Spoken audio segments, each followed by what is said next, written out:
काय म्हणते? तेवढी जबाबदारी आहे यांची आमच्यावर. जबाबदारी म्हणून चांगली जबाबदारी आहे ती. कृष्णाचं काम आहे तो. कृष्णदेवांचं काम आहे. कृष्णानं आयुष्यभर सांभाळलं ना गाई गुरं. देवाचं रूप सोडून गाई गुरं सांभाळलं.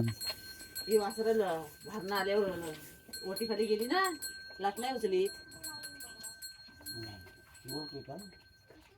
वा हा शक्तीची एवढीशी असलं आहेत. हा ते मोठं वासर दूध पितोय बघ, लाट नाही उचलीत. तिच्या ते तिला बरं वाटत असेल. घोडी एवढी मोठी झाली तरी दूध पिते आयशीचा. तरी आहे बघा आता. घोडी ये घोडी. काय गेला? मग तिला दोघींना ना संध्याकाळी थोडीशी सोडू आपण. शाप केला नाही ती वरती. चला याला पिऊ दे.